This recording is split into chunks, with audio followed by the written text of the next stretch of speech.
जीजी आप आइए ना, मुझे बुला लिया होता। ज्योति को मेहंदी तुमने लगाई? कौन ज्योति? भोला काका की बेटी ज्योति। नहीं जीजी, वो मैंने नहीं लगाई मेहंदी ज्योति को। झूठ मत बोलो मीना, इतनी सुंदर मेहंदी तुम्हारे अलावा पूरे जैतसर में कोई नहीं लगा सकता, इसीलिए बता दो कि सच्चाई क्या है। हाँ हाँ, वो लगाई थी मैंने मेहंदी।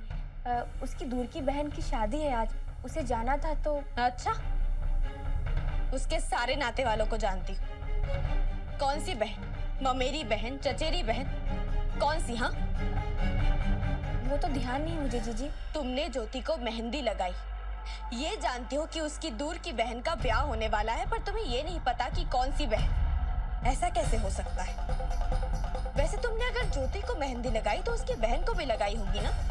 ना जीजी, मैंने किसी और को मेहंदी लगाई ही नहीं।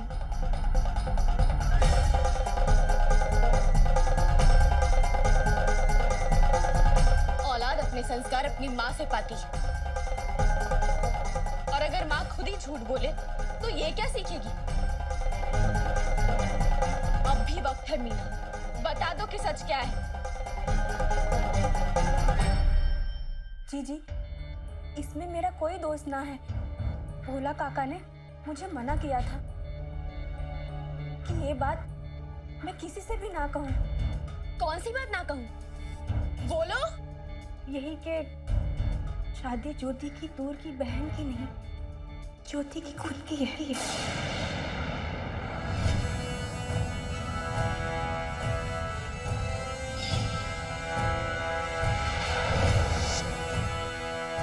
घर में कोई शादी है क्या? इतना सारा सामान। हाँ, ये ना मालूम, उसकी छोरी का ब्याह है। डॉक्टर लाल सिंह को फोन कर देती हूँ, वो आकर दवा दे देंगे। सरपंच बिटिया वो अपने है ना आई चंद वैद्य जी, उनसे इलाज करवा रहे हैं। पर मैं तो उसका इलाज कर ही नहीं रहा। मेहंदी तो इसलिए लगाई क्योंकि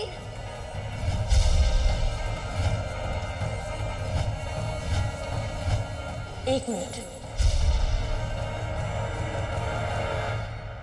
कितने पैसे दिए तुम्हें भोला काका ने? हाँ, एक बच्ची की माँ होना तुम, फिर कुछ पैसों के लिए एक दूसरी बच्ची का जीवन दांव पे लगाने से पहले एक बार अपनी बेटी का चेहरा देख लेती मीना। अगर यही सब कुछ तुम्हारी अपनी बच्ची के साथ हो रहा होता तो, अगर उसका बचपन छिन रहा होता तो क्या कीमत लगाती तुम उसके बचपन की? बताओ, बेच पाती अपनी बच्ची का भविष्य? क्या खरीदती उसके टूटे हुए सपनों को बेचकर? हाँ, बताओ ना, क्या बोली लगाती तुम उसकी खुशियों की? ना जीजी ना, मैं अपनी बच्ची के साथ कभी ऐसा ना होने देती। मुझसे बहुत बड़ी गलती हो गई है, मुझे माफ कर दो। आइंदा कभी ऐसा ना होगा। आगे जो पाप होंगे उसके बारे में हम बाद में सोचेंगे, लेकिन अभी जो ज्योति के साथ होने जा रहा है उसे रोकना होगा मीना। बताओ, कहाँ है ज्योति? मुझे नहीं मालूम जीजी, चाहे तो मेरी बेटी की कसम उठवा लो मुझसे, मुझे नहीं मालूम। बस इतना मालूम है कि पड़ोस के किसी गांव में है ब्याह। जितने लोगों को न्योता दिया था सब ज्योति के माँ और बापू के साथ जा चुके हैं, सवेरे सवेरे अंधेरे में ही। बस ज्योति के चाचा जी मिठाइयाँ लेकर जाने वाले हैं, वे अभी रुके होंगे। आप उनसे पूछ लो। हाँ, पूछेंगे तो उन्हीं से ही, लेकिन मैं नहीं, तुम पूछोगी, क्योंकि मुझे तो इतनी आसानी से वो बताएंगे नहीं, और बर्बाद करने के लिए समय नहीं है मेरे पास। पर जीजी, वो भला क्यों बताएंगे मुझे? मीना, तुम्हें उन्हें ये विश्वास दिलाना होगा कि वहाँ जो लड़के वालों की तरफ से औरतें आ रही हैं, उन्हें मेहंदी लगाने के लिए तुम्हारा वहाँ होना बहुत जरूरी है। बात को समझो मीना, ये सिर्फ ज्योति के बारे में नहीं है, तुम्हारी अपनी बच्ची और भी बालिका वधू बनाए जाने वाली हजारों लड़कियों की बात है। उनके लिए तुम्हें ये करना ही होगा। मैं चौक पर तुम्हारा इंतजार करूंगी।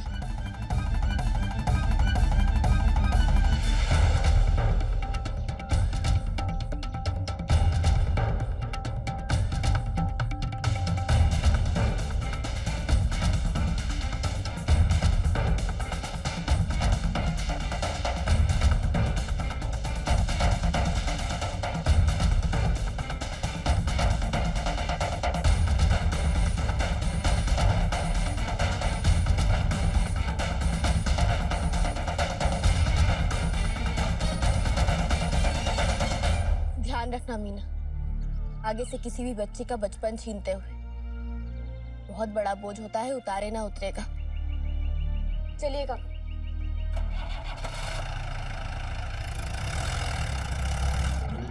आज मुझे सच में बहुत ज्यादा बुरा लग रहा है दादी साहब। मैं तो अब तक ये सोचकर निश्चिंत होकर बैठी थी कि कम से कम बाल विवाह की इस कुप्रथा को अपने इलाके से खत्म होते हुए देख लिया है मैंने, लेकिन नहीं, ये वहम था मेरा।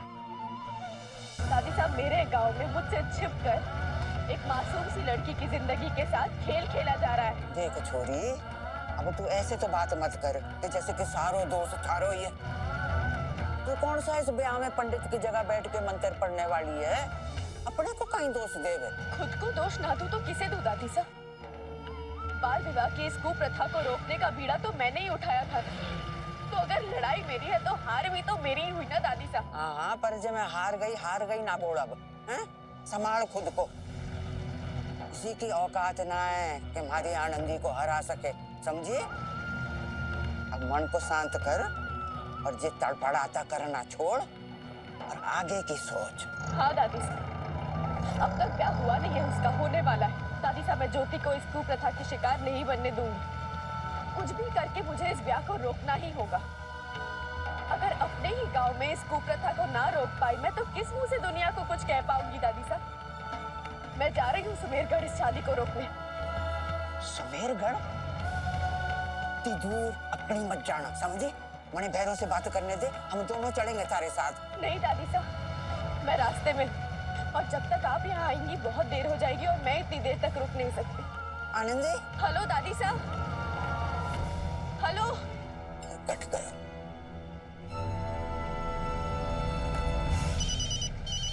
दादी साहब, मुझे मत रोकिए, बहुत देर हो जाएगी। आनंदी जी, क्या हुआ? किस चीज में देर हो जाएगी? माफ कीजिएगा, मुझे लगा दादी साहब। अच्छा, मैंने इसलिए फोन किया था ये जानने के लिए कि आप कब तक यहाँ पर आ रही हैं। आज मैं नहीं आ पाऊंगी कलेक्टर साहब। हेलो हेलो, आनंदी जी, आपकी आवाज साफ साफ नहीं आ रही है, प्लीज वापस करिए। कलेक्टर साहब, मैं आज नहीं आ पाऊंगी। आपकी आवाज से लग रहा है कि आप परेशान हैं। क्या हुआ? कुछ बहुत बुरा होने जा रहा है।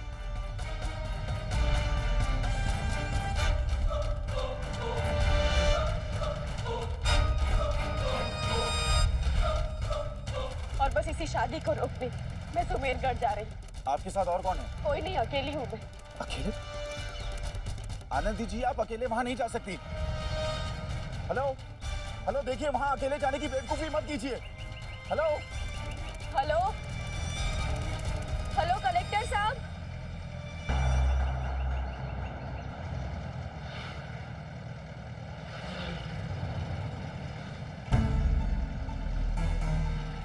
मेरा गांव, मेरा घर, मेरे बापू, सब कुछ छीन जाएगा मुझसे।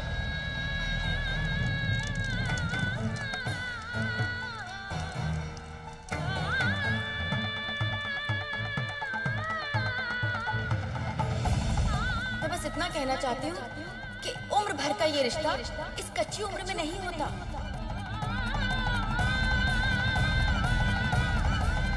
जो रस्म कानून का मजाक उड़ा, उसे शादी का नाम देकर हम ये पाप क्यों कर रहे हैं?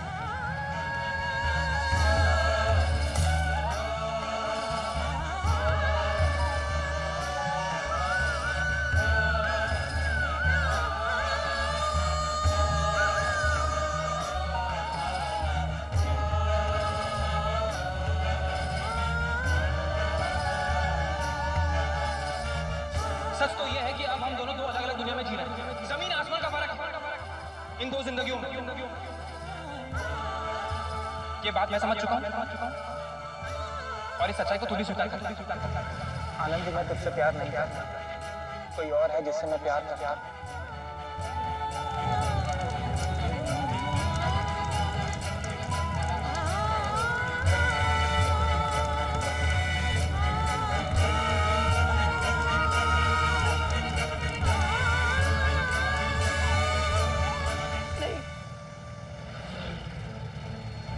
एक और आनंदी को इस बाल विवाह की चिता पर नहीं चढ़ने दूंगी मैं।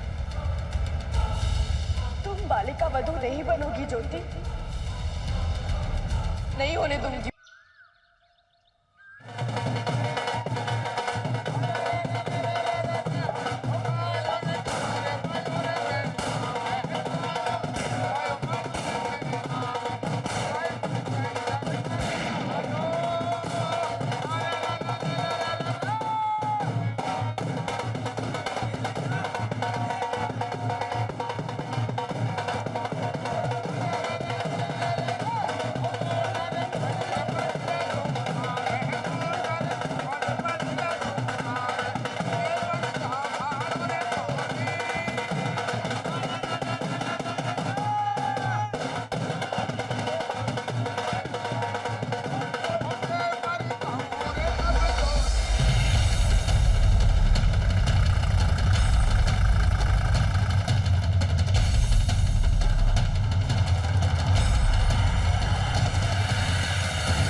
ज्योति कहाँ है? सरपंच बिटिया बात समझने की कोशिश। मुझे कुछ नहीं समझना, बस इतना बताइए कि ज्योति कहाँ है। मुझे अभी के अभी उससे मिलना है। सरपंच बिटिया, हम आपके आगे हाथ मैंने पूछा ज्योति कहाँ है?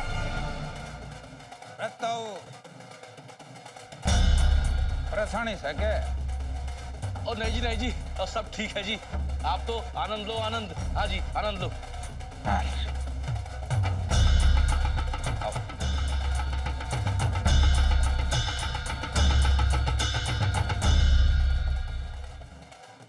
जीजी,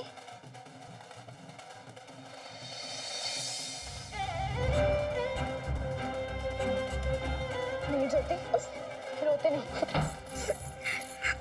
सब ठीक हो जाएगा।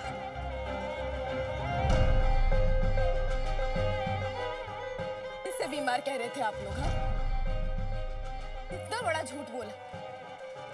अरे बीमार ये नहीं, बीमार तो आपकी सोच, आपका फर्ज, आपका कर्तव्य, आपकी ममता, एक बाप की सुरक्षा हो गई है। अगर इलाज करवाना है तो इन चीजों का करवाइए। सरपंच आप कुछ नहीं कहेंगे काका, कुछ भी नहीं, क्योंकि आपकी कही हुई कोई भी बात या कोई भी दलील आपके किए को सही नहीं ठहरा सकती। इसलिए जाइए और जाकर अभी के अभी लड़के वालों को इस शादी के लिए मना कर दीजिए। ब्याह रोक दें? कोई मजाक हो रहा है क्या कि ब्याह रोक दे? मरा हुआ बाप हूं मैं इसका, कोई इसका बुरा नहीं चाहूंगा। बड़ी भाग वाली है हमारी छोरी, जो इतना अच्छा परिवार मिल रहा है। जन्म सुधर जाएगा हमारी छोरी। भाग्य? भाग्य नहीं काका, दुर्भाग्य कहीं कि आप जैसे पिता के घर में इस लड़की ने जन्म लिया, जो इसका बचपन, इसकी खुशियां, इसके सपने इससे छीनना चाहते हैं। पर देखिए इसकी काका, अब तक तो ये पूरी तरह से आपकी नहीं हुई और अभी से इसे पराई कर रहे हैं आप। काका, ना तो इसका बचपन और ना ही कानून आपको इस शादी की इजाजत देता है। इसीलिए जाइए और जाकर अभी के अभी ये शादी रोकिए। सरपंच बिटिया, लड़का, बारात, मेहमान सब आ गए हैं, सारी तैयारियां हो चुकी हैं। ऐसे में मैं कैसे? ये तैयारियां? कोई भी लड़का, उसका बाप, क्या ये सब आपकी बच्ची की जिंदगी से बढ़कर है? अपनी झूठी इज्जत के पीछे अपनी बच्ची की बलि मत चढ़ाइए। अगर आपसे हिम्मत नहीं हो रही है तो मैं खुद जाकर लड़के के पिता से बात करती, ये ब्याह रुकवाती। अगर उन्हें आपकी बच्ची पसंद है और अगर वो समझदार हुए तो रुकेंगे इसके लिए, और अगर समझदार नहीं भी हुए तो क्यों ऐसे घर में अपना रिश्ता जोड़ना? अभी भले ही आपको थोड़ा सा दुख होगा, लेकिन जो तकलीफ आपको उम्र भर के लिए मिलने वाली है, उसके सामने ये तकलीफ बहुत छोटी है। बस बस सरपंच बिटिया, आप कुछ मत बोलिए। अरे आपका मान रख के हमने आपकी सारी बातें सुनी, पर इसका मतलब ये तो नहीं कि आप हमारा मान हमारे समधियों के सामने बिगाड़ेंगी। और ये शादी तो ना रुक सके है, चाहे आप कुछ भी कर लो। अरे अगर रोकना है तो अपने आप को यहाँ रोको। हमारी बच्ची ने आशीष दो ताकि हमारी बच्ची का ब्याह हो सके, वरना आप जाओ यहाँ से और हमें हमारी बच्ची का ब्याह शांति से करने दो। सरपंच जी, एक बात अच्छी तरह से समझ लीजिए काकी, मैं ज्योति को लिए बिना यहाँ से जाने वाली नहीं हूँ। कुछ भी हो जाए, ये शादी मैं नहीं होने दूंगी। और अगर बाल विवाह करवाने के लिए आप लोगों ने कानून तोड़ा तो मैं आप लोगों को पुलिस के हाथों पकड़वाने के लिए मजबूर हो जाऊंगी। लेकिन सरपंच बिटिया, ये सिर्फ धमकी नहीं है काका। अगर अभी जाकर आपने ये शादी ना रोकी तो मैं सच में पुलिस बुलाऊंगी। इसीलिए यही अच्छा होगा कि आप जाएं और लड़के के पिता को यहाँ भेजें। मैं खुद उन्हें सब कुछ समझाऊंगी। ठीक है सरपंच बिटिया, जैसा आप चाहो वैसे ही होगा। तू ज्योति ने लेकर ऊपर वाले कमरे में जा, मैं छोरे के बापू ने लेके आता हूँ। जा। क्यों? ज्योति को यहाँ से क्यों लेकर जा रहे हैं आप लोग? सरपंच बिटिया, छोरे का बापू जरा गरम दिमाग का है, इज्जत भी तो जा रही उसकी।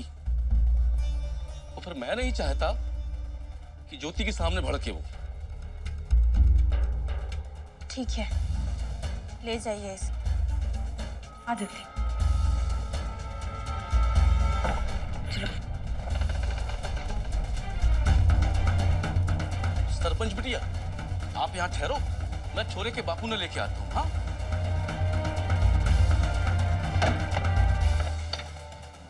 काका काका काका, दरवाजा खोलिए, खोलो दरवाजा।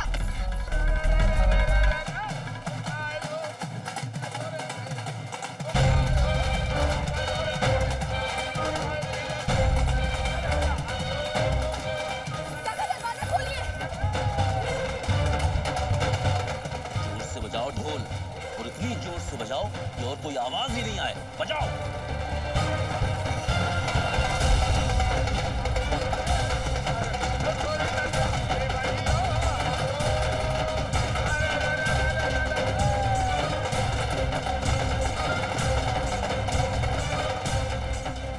बंदी जी, के बात से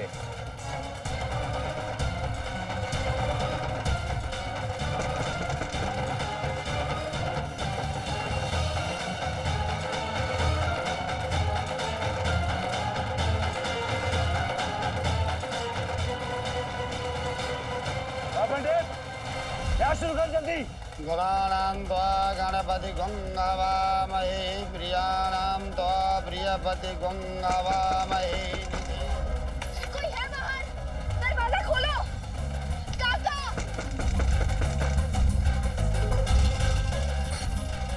खोलो दरवाजा।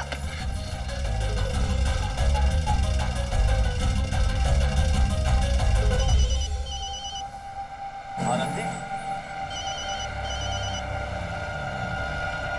हेलो आनंदी बेटा। हेलो बापू साहब। बेटा कैसी है तू? हेलो हेलो बापू साहब। बेटा, बहुत शोर आ रहा है, पीछे से ढोल बजने की आवाज आ रही है, कुछ सुनाई नहीं दे रहा है। हेलो आनंदी। हेलो बापू साहब। बापू साहब, आ रही है आपको मेरी आवाज? आनंदी बेटा, तू ठीक तो है ना? हेलो बापू साहब, हेलो हेलो बापू साहब। Hello hello. क्या हुआ? फोन कट गया बस। जल्दी ले चल फेरो। अरे देवी माँ,